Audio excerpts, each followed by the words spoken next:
Hey there, welcome to LSAT Demon Daily. I'm Nathan Fox. That's Ben Olson. We're the founders of LSATdemon.com and our weekly podcast, Thinking LSAT.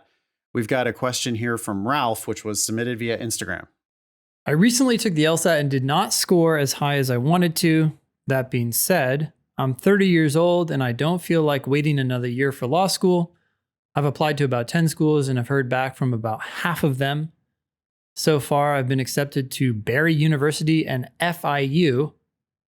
I know that FIU is a better school, but Barry wants to give me more money. Barry also is willing to accept me full-time while FIU is accepting me for part-time, while giving me the opportunity to switch to full-time after a year. I hear some horror stories about Barry with their employment stats and etc. My, all caps, question is, would you recommend that I attend FIU part-time or Barry full-time? I also have the GI Bill, so I won't be spending my out-of-pocket money or money out of pocket. Will attending a lower ranked school really affect my career that much in the long run? Question mark. Wow. There's a lot of details here about Barry versus FIU, but it was really hard for me to even just debate all that stuff because I kept thinking about this plan of cutting short the application process. I don't know. What's your reaction?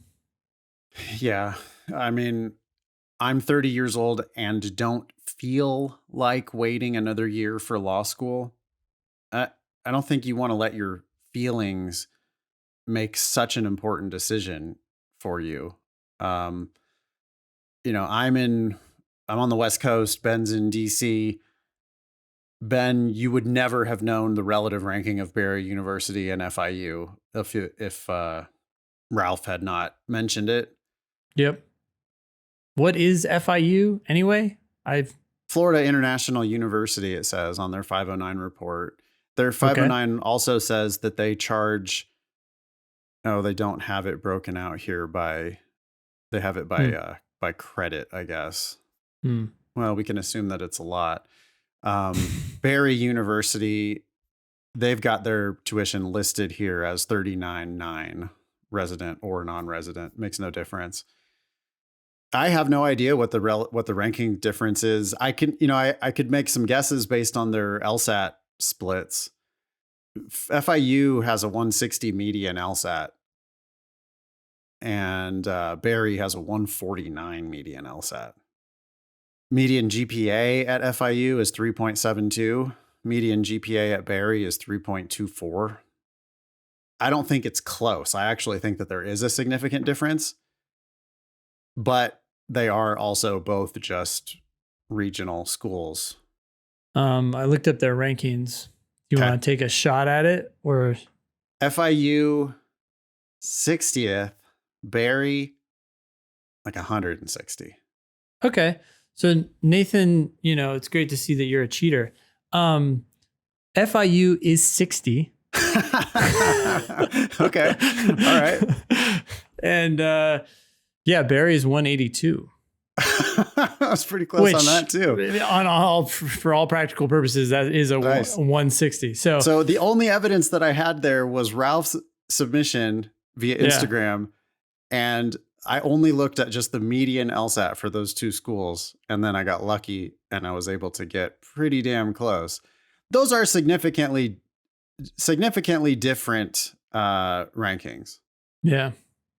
I see part-time as a potential advantage here. You can work while you're in school, but I also feel like we're debating between two subpar options compared to what you could get if you just gave yourself another year.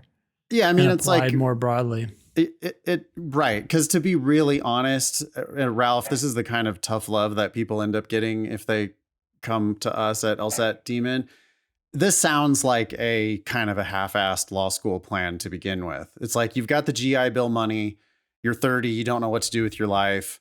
Rather than make any decisions, I'm just going to go into law school and start spending this GI Bill money, and then I'll figure it out. Yeah.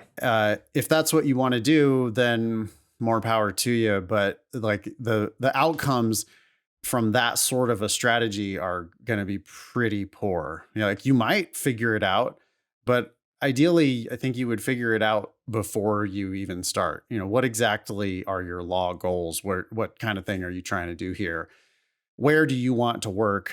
Do these schools place you in those kinds of jobs? Or should you be trying to go up the ladder further to a school that has national kinds of reputation, uh, somewhat of a national reputation? I don't know. I think it really just depends. I'm noticing Barry doesn't even have a location listed on their on their 509. They've got a street address, but no city. Do we even know where Barry University is? I don't know. I gotta Google that street. It says what? It's in Virginia? Is that real? No. Okay. No. It's in Miami, it says. Okay.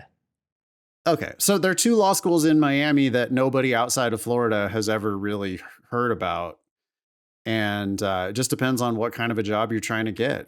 If Barry University is going to get you the job that you want to get, then whatever, don't pay anything for law school. That's great.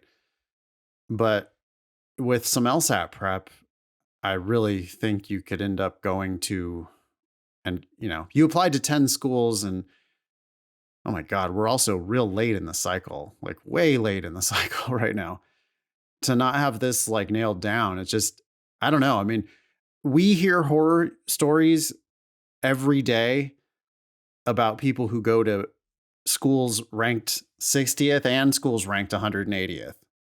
Nate, I'm on the definitive and authoritative site Yelp.com. Okay. Barry has a ranking of 2.5 stars with 12 reviews. John J says the first couple of semesters, they put a high amount of students on probation, charge them top dollar, then dismiss them on very questionable grading system. These students are thrown out with big student loan debt that these crooks pocket. This is not a genuine law school. It is a money scam. Do not go here, all caps. You are better off not even attending law school.